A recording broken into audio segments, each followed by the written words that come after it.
大家早安，我是童言。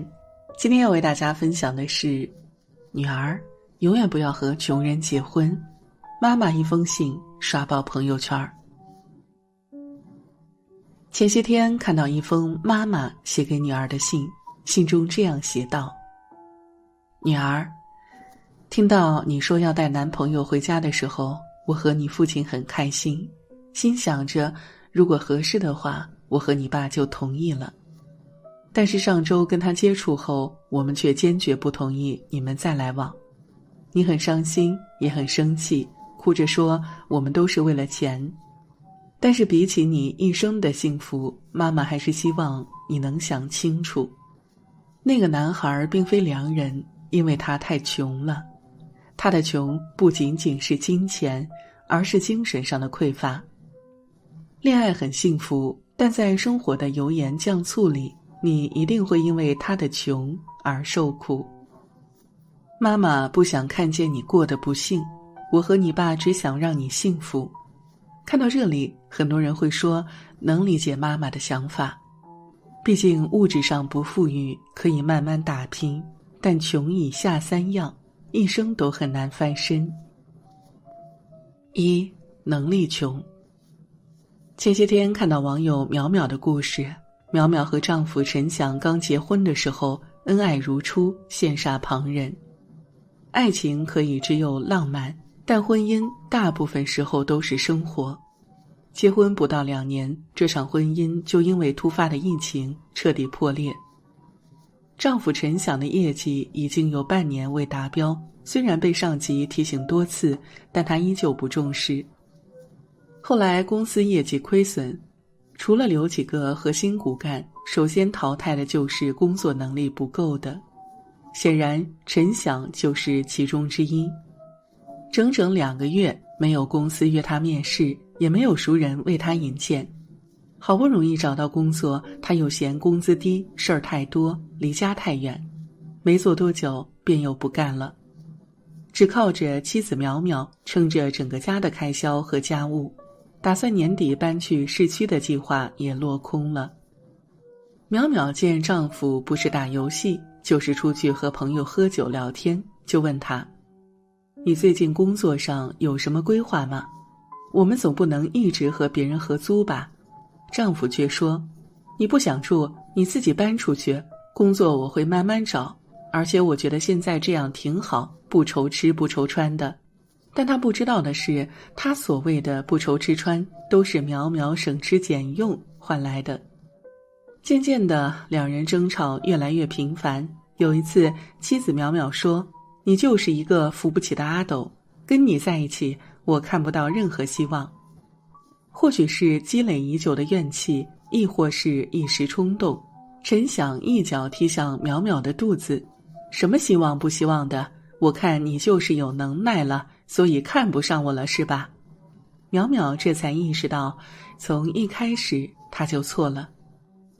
想起网上的一句话，2个人在一起，怕的不是他家境不富裕，不是他没有存款，而是他人穷志短，不思进取。一个女人可以不在乎对方家庭富不富裕，也可以不在乎男人当下有没有钱，但一定要在乎的是对方是不是有一颗积极向上的心。没钱只会受苦一阵子，但一个男人没志气可能会苦一生。一个男人唯有不断提升自己的能力，不断为幸福做规划，才会有美好的未来。第二，心穷。古人常说哀莫大于心死，生最怕心穷，心穷则无力。前几天看到一个新闻，妻子王媛想考中级会计师，却被丈夫打击至抑郁。王媛本想趁着自己还有精力，考一个证对自己将来也有好处，结果丈夫却说：就你都脱离学习多少年了，智力还跟得上？再说报一个班至少2-3万，而且也不一定考得上，我们那点存款啊，根本消耗不起。很长一段时间，王媛陷入了自我怀疑中，无法自拔。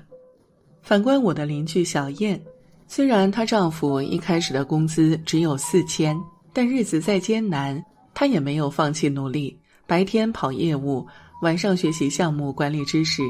他对小燕说的最多的一句话，不是我爱你，而是我们只是暂时穷，现在趁我们还年轻，一定要多花时间提升自己。功夫不负有心人，没多久，丈夫就成功晋升项目经理，小燕也在丈夫的影响下考上了心理学研究生。人穷不可怕，心穷才是一无所有的源头。和心穷的人在一起，你会觉得做什么都不会成功，而和内心富足的人在一起，每一天都有新的期待。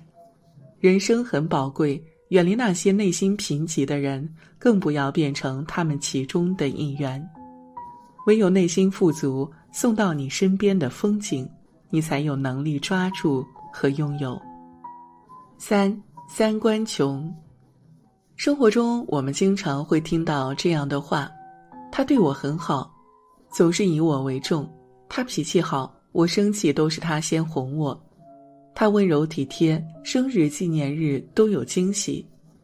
很多女人似乎只要对方对她足够好，就是值得托付的伴侣。其实相对于甜言蜜语，更重要的是彼此三观和睦，不要一方存在穷人思维。朋友谢丽和前夫就是一个例子，她和相亲对象认识不到半年，家里人就催他们结婚。直到婚后，她才发现，无论是三观，还是生活方式，还是为人处事，两人都大相径庭。她平时喜欢习作，也攒下了一些钱。虽然她和丈夫一样来自偏僻的小地方，但她却有一颗想出去走走的心。可每当她提起，丈夫却总是提不起兴趣，反而说，女人还是要以家庭为重，少出去整些有的没的。就连她平时想有几件像样的衣服装饰，也被说浪费。出身穷不可怕，可怕的是穷得心安理得。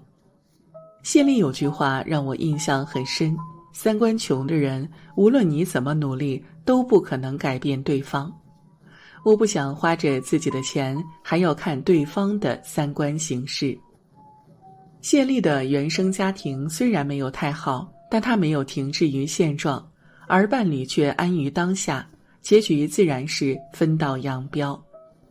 有句话说得很好，爱情不是寻找丢失的肋骨，而是寻找一种毫无违和感的共振。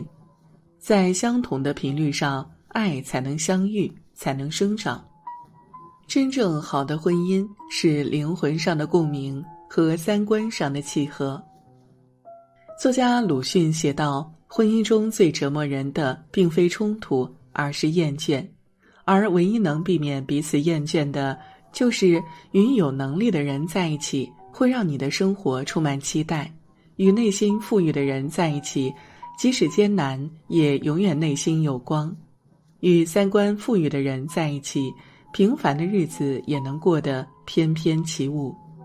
无论在什么年纪，无论嫁给谁，都要学会不断积累自己的资本，拥有被爱与放弃的底气。